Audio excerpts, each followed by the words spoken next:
여러분 안녕하세요. 스토리텔러 크리스입니다. 1986년 뉴베리 메달 위너 세라 플레이넨톨은 이후 4권의 시리즈로 이어지는데 각각의 제목은 스카이라크, 케일럽스 스토리, More Perfect Than the Moon, 그리고 그랜드파더스 댄스로 마무리됩니다. 오늘은 시리즈 2권 스카이라크를 소개하려 합니다. 이야기는 이제 한 가족이 된 세라까지 단란하게 가족 사진을 찍는 것으로 시작됩니다. 하지만 상황은 별로 좋지 않습니다. 지독한 가뭄 때문입니다. 대평원에서 농사를 짓고 가축을 키워야 하는데 가뭄으로 물이 부족합니다. 자기 집의 우물이 마르고 나면 다른 가족이 있는 곳으로 옮겨가게 됩니다. 마을에 들른 세라의 가족은 이웃이 가재도구를 모두 싸서 이사가는 것을 보게 됩니다. 마침 세라의 생일이 되어 이모 할머니들이 보내준 축음기를 틀고 이웃들과 함께 즐거운 시간을 보내며 가뭄의 고통을 잠시 잊기도 하지만 세라의 가족과 가장 친한 매튜와 맥인의 가족도 집에 우물이 말라 친척이 있는 다른 곳으로 옮겨가게 됩니다. 다시 돌아오겠다는 약속을 하고 떠나긴 하지만 기약할 수는 없습니다. 마르고 건조한 날씨에 불이 나고 세라는 물을 나르고 아빠는 불을 끄는데 그만 물이 떨어집니다. 창고가 모두 타서 쓰러지는 것을 그냥 쳐다볼 수밖에 없는 안타까운 현실이네요. 애나가 보는 아빠의 표정은 이제껏 본 모습 중에 가장 슬퍼 보입니다. 어쩔 수 없이 세라와 애나, 케일럽은 세라의 고향 메인으로 피서를 갑니다. 아빠는 집을 지키겠다고 하네요. 난생 처음 기차 여행에 케일럽은 신이 납니다. 그리고 3일 밤낮을 기차로 온 메인은 온통 푸르고 바다는 시원하고 아주 신기합니다.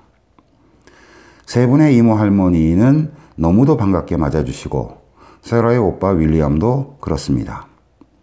하지만 애나의 마음은 무겁습니다. 아빠가 그립고 걱정이 되네요. 세라도 매일매일 아빠에게 편지를 씁니다. 아빠도 답장을 하고요. 집에서 기르는 개, 닉과 로티가 식구들을 그리워한다고 써 있습니다. 매일매일 길을 바라보면서 기다리고 있다고요. 하지만 애나는 아빠가 식구들을 그리워하는 마음을 읽습니다. 메인에서의 생활을 즐기던 케일럽도 아빠가 그립기는 마찬가지입니다. 아빠를 영영 다신 못 볼까봐 걱정을 합니다. 그러다 보니 윌리엄과 낚시를 다녀와도 표정이 굳어 있습니다. 그러던 어느 날 아빠가 찾아왔습니다. 충분하진 않지만 비가 왔다는군요.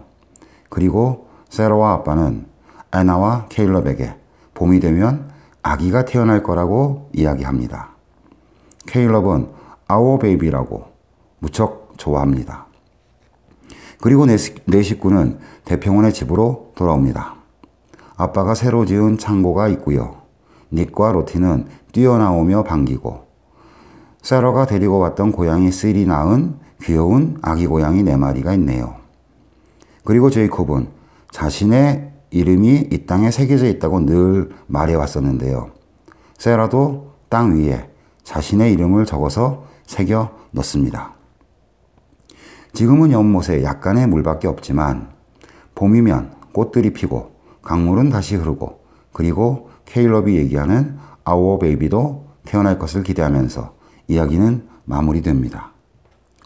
시리즈 2권은 전체적으로 가뭄이라는 극심한 고통 속에서 가족이 서로를 염려하고 그리워하는 모습이 화자인 애나의 시각으로 또 애나가 바라보는 가족들의 모습과 대화와 편지 속에 잘 표현이 된 것 같습니다.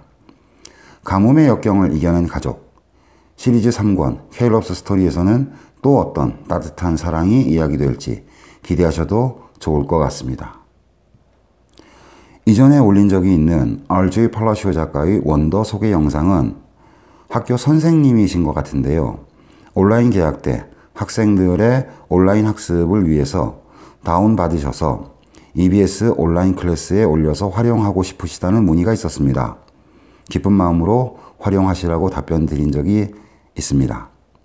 시청하신 영상이 마음에 드시고 다음 영상이 기대되신다면 구독과 좋아요, 알람 설정 부탁드리겠습니다.